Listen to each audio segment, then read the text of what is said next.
মা বাবার সাথে ঈদ করতে ভালো লাগে। ঈদের দিন দূরে থাকবো এটা কখনো ভাবিনি।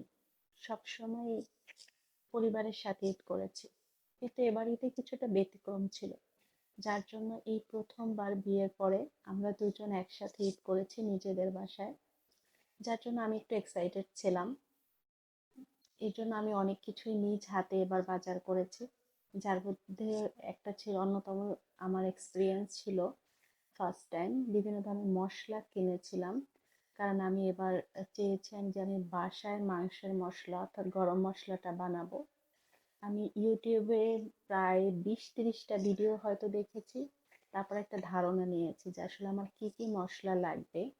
হয়তো সব মশলাগুলো আমি জোগাড় করতে পারিনি, কিন্তু আমার আসলে বেশিরভাগ এগুলোই আমি অ্যারেঞ্জ করেছি। তো এখানে প্রায় আমি 1200 টাকার মতো মশলা কিনেছি। যদিও আমি বুঝতে পারিনি প্রথমবার কিনেছি যে অনেক অল্প পরিমাণেও চাইলে কেনা যায়।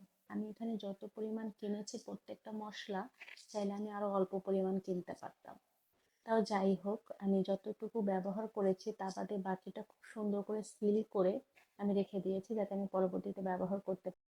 এখানে কালো সাদা গোলমরিচ, জিরা, ধনিয়া, জয়ত্রী, জয়ফল, লং, দারুচিনি, তেজপাতা, কাবাব চিনি, কয়েকটা শুকনো মরিচ, এগুলো দিয়ে নিয়েছি। আচ্ছা, এখানে আমি একটা জিনিস দিয়েছি, সেটা হচ্ছে পিপল। যে এটা যে একটা মশলা, এটা আমি কখনো শুনিনি। এবারে আমি আসলে যখন ইউটিউবে ভিডিও থেকে ধারণা নিচ্ছিলাম তখন শুনেছি যে এটা একটা মশলা এবং এটা নাকি খুবই ফ্লেভারফুল হয়।